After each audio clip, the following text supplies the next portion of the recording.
Kepada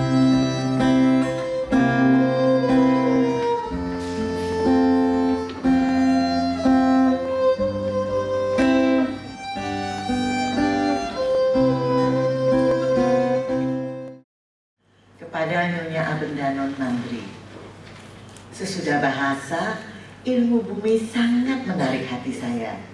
Saya juga suka berhitung. Tapi mengenai sejarah, saya masih selalu tegak. Bukan karena saya tidak suka sejarah, justru sejarah paling menarik dan orang bisa banyak belajar darinya.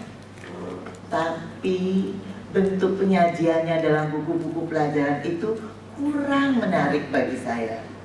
Dalam mata pelajaran itu harus ada guru yang mampu membuat sesuatu yang paling kering menjadi menarik. Yang sangat saya gemari dari sejarah adalah sejarah zaman kuno. Sayang, hanya sedikit sekali terdapat dalam buku-buku itu. Itulah yang ingin benar saya ketahui. Sejarah bangsa Mesir, Yunani, dan Romawi kuno.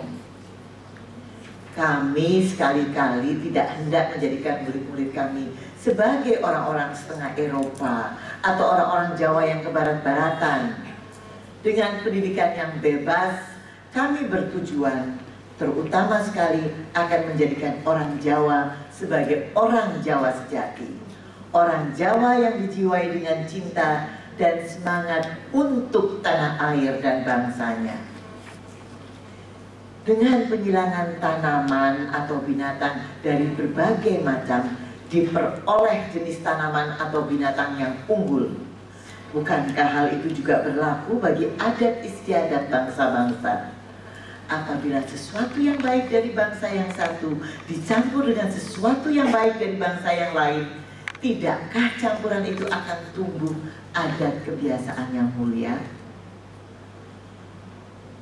Kecuali mata pelajaran pendidikan dasar yang umum dan pekerjaan tangan, saya ingin benar-benar agar sekolah-sekolah kami diajarkan satu mata pelajaran lagi, yakni pengetahuan tentang tubuh kita, bentuk dalam dan bentuk luarnya, serta tugas yang dilakukan tiap bagian jasad untuk mempertahankan hidup dan kesehatan. Tidak akan terjadi banyak kecelakaan atau bisa diperkecil jumlahnya sampai batas rendah jikalau pengetahuan yang berguna itu dimiliki banyak orang.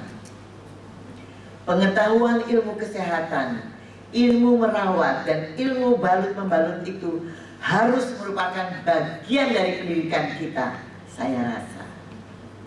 Suatu ketika akan terjadi dalam hidup manusia, lebih-lebih perempuan harus berdiri di depan ranjang sakit orang-orang baik yang dicintai maupun yang belum dikenal. Celaka benar kalau kita tidak dapat berbuat sesuatu. Surat ke-16, 17 Juni 1902 kepada Nyonya Hilda de Boy. Hilda yang manis dan budiman, bagaimana saya menyatakan terima kasih saya yang atas kegembiraan luar biasa yang tak terduga-duga yang hari ini saya terima dari Nyonya, berupa potret buah hati Nyonya yang teramat cantik. Terimalah jabat tangan saya. Tak puas-puasnya saya memandang potret yang manis itu. Kalau gambaran saja sudah membuat saya lupa daratan, bagaimana kalau saya bertemu aslinya? Tetapi apa kabar Hilda? Apakah suami dan anak-anak semuanya sehat-sehat? Saya mendoakan sungguh-sungguh. Di surat kabar baru saja saya baca bahwa beberapa anak perempuan Cina mengajukan permohonan agar mereka diperbolehkan ikut menempuh ujian guru. Hore! Untuk kemajuan. Saya sungguh gembira tentang hal itu. Orang-orang Cina sangat keras dalam mempertahankan adat. Dan sekarang kita lihat juga bahwa adat yang paling keras dan paling tua dapat dipatahkan juga. Saya mendapat semangat dan harapan. Ingin benar saya berkenalan dengan anak-anak Cina yang berani itu. Ingin sekali saya tahu pikiran dan cita-cita dan perasaan mereka, jiwa mereka. Selamanya saya ingin mempunyai teman orang Cina. Pasti banyak keindahannya. Sudah pernahkah Nyonya menghadiri perkawinan Cina? Saya 1 kali, dan saya tidak akan pernah melupakannya. Seorang jutawan Cina di Semarang membuat kebun bagus sekali. Kebun itu terletak di atas bukit dan bukan main ceritanya. Bukit batu, gua, tebing-tebing, dan semuanya merupakan tiruan. Ditumbuhi dengan tanaman paku, bunga-bungaan, dan pohon buah-buahan mini di sela pertamanan dan lorong yang melingkar-lingkar. Sebuah kubah bagus berdiri di tengah-tengah kolam bersudut banyak.